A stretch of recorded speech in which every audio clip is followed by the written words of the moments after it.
صاحبة القصة بتحكي وبتقول أنا حابة أحكي لكم قصتي لأنه أنا تعبت ورح يطق قلبي من كتر التعب. أنا عم حس حالي وحيدة وصايرة معي عقدة نفسية من أمي بتضل بتبهدلني وبحسها ما بتطيقني، بتضل بتدعي علي مع إني ما بعمل لا شي، وعلى أتفه الأسباب بتعيط علي، بتبهدلني وبتشرشحني وأنا ما برد عليها شي ولا بقلها أي شي، وهي كل مالها عم تزيد علي، ما بترحمني أبدا رغم إني أنا أكبر إخواتي. وحتى ما بسترجي احكي لها اي شي صاير معي، لانه اي شي بحكي لها اياه بتقلبه ضدي. بيقولوا البنت رفيقة امها، وبيقولوا البنت شو بيصير معاها بتحكي لامها، بس انا بيصير معي العكس تماما، ما بحكي لحدا شي وبضل كاتمة بقلبي، واذا صار معي اي ظرف او اي مشكلة بحل مشاكلي لحالي وما بحكي لحدا. انا عندي اخت اصغر مني بسنة، إلها 5 شهور متجوزة. من وقت اتجوزت اختي وانا عم حس بوحدة وبفراغ، وعم حس البيت مو حلو بدونها، ما في حدا بالبيت دردش أنا وياه.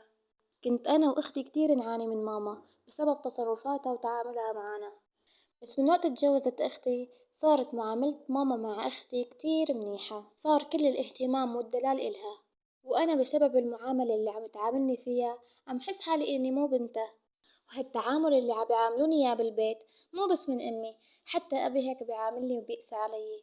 واللي بزعلني أكتر شي وبيكسر بخاطري إنه هالتعامل اللي بيعاملوني إياه مو بس بيني وبينهم، لأ حتى لو وقت اللي بيكون عنا ضيوف بيعاملوني بهالتعامل، بيعيطوا علي عياط، وأوقات أمي بتصرخ علي قدام الضيوف كرمال جبلها أي غرض.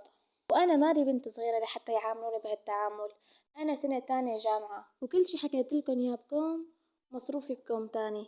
الفرع اللي أنا داخلته بالجامعة بده كتير مصاريف، وأبي بيعطيني 10,000 بالأسبوع، وال10,000 بهالأيام أبدا ما عم تعمل شي، يعني يا دوب تكفيني مصاريف المواصلات. وإذا رحت وحكيت لأمي وقلتلها عن المصروف بتقلي أنا ما دخلني، روحي قولي لأبوكي. وأنا بخجل أطلب من أبي، وفي حال رحت وطلبت منه بيقلي إنه مو ضل معه، لهيك بختصر على حالي من البداية وما بقول لحدا. بعد مدة صرت أشتغل على النت تسويق ألبسة، ما غنيت من هالشغلة، بس الحمد لله صرت أحسن أسند حالي وما أعتاز لحدا، وصرت أحسن ساعد حالي بمصاريف الجامعة. بعد فترة ما بعرف شو صار لأمي، صارت دائما تاخدلي جوالي وتفتشلي فيه، صارت تحذفلي الجروبات اللي عندي، وصارت تمنعني إني أشتغل على النت، لك حتى تطبيق الفيسبوك صارت تحذفلي إياه، وتصير بتهددني وبتقلي إذا بترجعي وبتنزلي الفيسبوك بدي إله لأبوكي وأشكيكي لأبوكي. وأنا عم أرجع أنزل الفيسبوك لأنه أنا عم بضايق خلقي وعم بتسلى عليه، وبعدين كل البنات عندهم فيسبوك، وصار تطبيق الفيسبوك شي عادي وما نو سيء لهالدرجة، صار في تطبيقات أسوأ. أمي بتثق فيني وبتعرف هي شو مربية، بس ما بعرف ليش هيك عم تعاملني وليش هيك عم تعمل فيني، وأنا والله رح أجن وعقلي ما عاد يتحمل اللي عم يصير معي.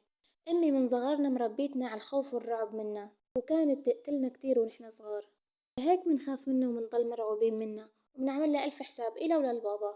في شغلة كمان متضايقة منها، إنه أنا مثلي مثل كل هالبنات بحب يكون عندي رفقات وفوت وأطلع معهم مشاوير، بس أهلي بيمنعوني أطلع مع حدا أو روح لأي مكان إلا إذا حدا رافقني من أهل البيت. أنا هذا الشي عم بخنقني وبضايقني وعم بقيدني، أنا ماني صغيرة، أنا صرت صبية، صرت صبية وواعية وبعرف أخد قراراتي لحالي، صرت أعرف الصح من الغلط، بس اتركوني خوض حياتي لحالي، اتركوني خوض مشاكلي لحالي، اتعلم من تجاربي. أنا روتين حياتي من البيت للجامعة، من الجامعة للبيت، وإذا صار وتأخرت يا ويل ويلي، لوين تأخرتي؟ وين رحتي؟ وين جيتي؟ لك شفتوا بحياتكن أم تدعي على ابنها أو بنتها بالرسوب؟ أنا هلأ بفترة امتحانات وضل علي مادة وبخلص، وأمي كل ما بتشوفني تدعي علي إن شاء الله بترسبي وإن شاء الله بترسبي، وبتضل بتقلي والله لا أقنع أبوكي وخليكي تقعدي بالبيت وما بقى في تكملي دراستك، أو بتقلي والله لخلي أبوكي يحرمك من الجوال. مشان الله قولولي شو أعمل، أنا محتارة وتعبانة كتير، يعني أوقات بيخطر عبالي إني أترك دراستي وأقعد بالبيت، بس أكيد رح يزيد الضغط علي. وأوقات بيخطر لي إنه أي حدا طلبني للزواج وحتى لو كان زبال أنا رح أرضى فيه كرمال أخلص منهم وأخلص من هالعيشة معاهم، وبقول لحالي بركي إذا تزوجت بصيروا بيحبوني مثل ما صاروا يحبوا أختي. للعلم أنا كتير كان يجيني خطابين بس كنت أرفضهم مشان كمل دراستي، وأحيانا بيخطر عبالي إني انتحر وأقتل حالي، بس الروح غالية وأنا لسه بأول عمري وما شفت شي من حياتي. مشان الله ساعدوني وانصحوني شو أعمل. حاسة حالي كبرت فوق عمري، أكل ما عم بحسن باكل ونوم ما عم بحسن نام مثل البشر من كتر التفكير والقلق اللي ساكنني. وآسفة طولت عليكم بقصتي، بس بدي فش قلبي لأنه ما في حدا أحكي له أبدا. وأمانة دعولي الله يفرج همي ويحنن قلب أمي وأبي علي. وهي كانت قصتنا لليوم، قصة البنت وجعت لي قلبي. يعني إنه مشان الله إذا أنتوا الأهل ما حبيتوا ولادكم ودرتوا بالكم عليهم وحنيتوا عليهم وعلمتوهم يحبوا حالهم ويثقوا بحالهم قبل ما أنتوا تحبوهم، ليش بتجيبوهم على الدنيا؟ ليش تجيبوا ولاد بس لتعذبوهم لتقمعوهم؟ وما بعرف بصراحة، ما بعرف. الله يفرج همك ويحنن أهلك عليكي. وطبعا ما بنصحك بالانتحار لأنه الانتحار حرام، وما بنصحك أبدا إنك تتركي دراستك. دراستك هي سلاحك إن كان هلأ وإن كان بعدين. ولا تفكري إنه الزوج رح يجي يعوضك عن الأهل. إذا كان أهلك هيك معاملتهم، فالغريب شو رح تكون معاملته. فما بنصحك أبدا تعتمدي على زلمة أو على رجال أو على زوج. يعني اعتمدي على حالك وعلى دراستك وعلى شغلك وعلى مستقبلك، هذا أهم شي. طبعا قبل كل شي تعتمدي على رب العالمين وتثقي فيه وتفوضي أمرك إله وتسلمي أمرك إله، لأن رب العالمين هو الوحيد اللي قادر يغير موازين الكون ويغير حالك لأحسن حال.